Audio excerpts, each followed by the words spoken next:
I am Lizzy with Long Distance Gamers. We are a group of friends who play games remotely due to us living in different states. Today we will be talking about Carcassonne Amazonas. What do I think about it? And more importantly, how do we play it remotely? Now before we get started, there are two different sides. The side running the game, also known as the runner's side, they for sure have a copy of the game and they play the game mostly like normal. The remote side may or may not have a copy of the game. We will be going over how the remote side sets up and how the remote side responds to the game. This is Carcassonne set up for the remote side. We have the starting tile and then plenty of space to build, and then all three players as well as the score sheet. For the tiles, we have gone ahead and set them up mostly the exact same as depicted on the back of the rule book. Our group has numbered them 1 through 28 so that we can refer to them by their number. However, I do divide the Amazon tiles a little bit more so that it is a little bit faster to grab during actual gameplay. So when we refer to these, we would refer to them by what is on them. 1 alligator and a piranha, or 2 alligators and a piranha, so on and so forth. This does take a little bit of time to set up. However, once you get more familiar with it, it does get easier, but it is very much worth it so that when you do go to play the game, you're not shuffling through a whole bunch of tiles. You could just go, okay, well, you'll go in the stack of 3s, which are all the river flowing like that, and then it would be specified by what is on it. So we would have a jaguar on this one, and then we would have a fruit on the river, a cheetah. Oh, maybe that is a cheetah. And then we also have a sloth. Sloths are so cute. And this one would have a rowboat. So you would just specify what is on the tile after you determine which stack you are looking through.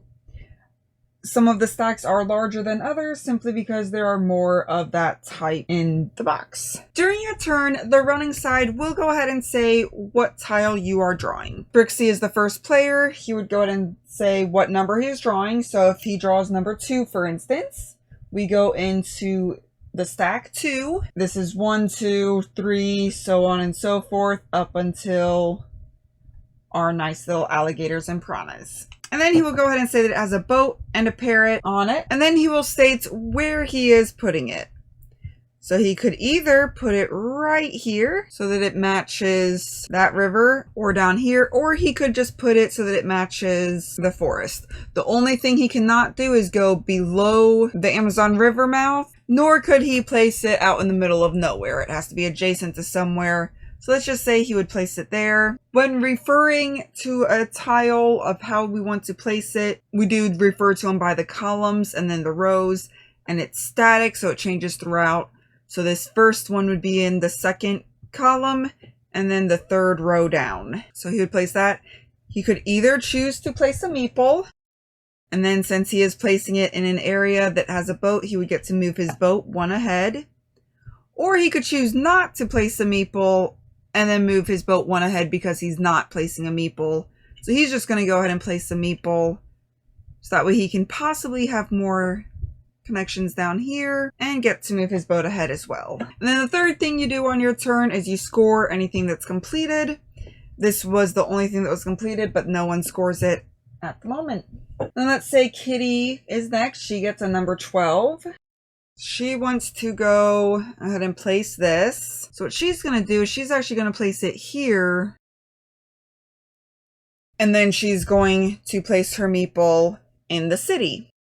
To determine how she wants to place it there, we look at what we have. So we have columns 1, 2, and 3. And we still have rows 1, 2, 3, and 4.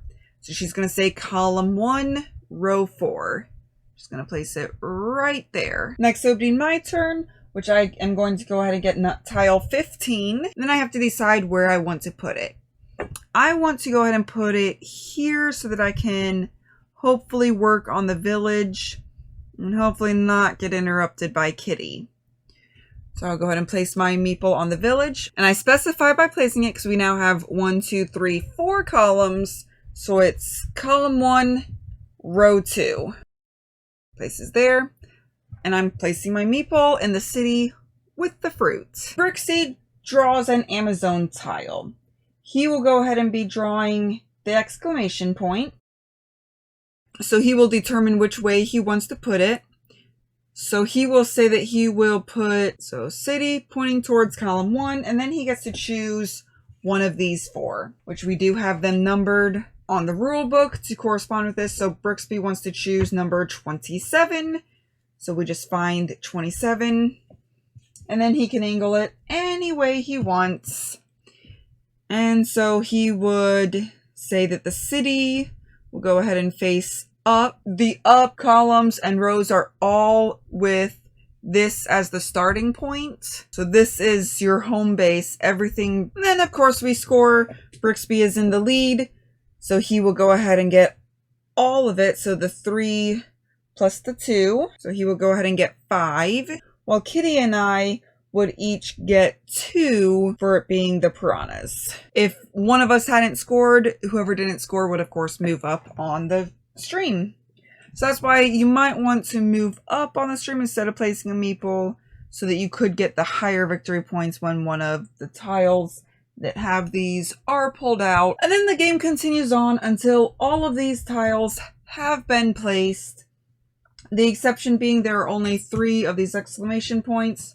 So one of these tiles will not be used during the game. So that you count up all your victory points. Whoever is in the lead is the winner. That is how you play Carcassonne Amazonas remotely. As you can see, a tile placement game does provide some challenges. However, referring to the columns and the row of the desired placement is how we found it best to be able to communicate this. The worst part really is the separating of all of these tiles at the beginning of the game. It can be a beast, but again, it makes it so much easy to play during the game that I find it completely worth it to be able to play this awesome, fun, beautiful game with my friends. I do rate this an 8 out of 10, so I do recommend it. I enjoy it. As long as you are okay with the patience at the very beginning of the setup, then this game is a game that would really rock for your game group. But hey, until next time, have fun, be present, and be you. Thank you all for watching. If you have any questions or comments, feel free to reach out to us. We would love to hear from you. And also, please like, comment, and subscribe. Let your friends, family, anyone that might be interested in remote gaming, or just like our personalities, know that we exist. Thank you very much, and you have a great day.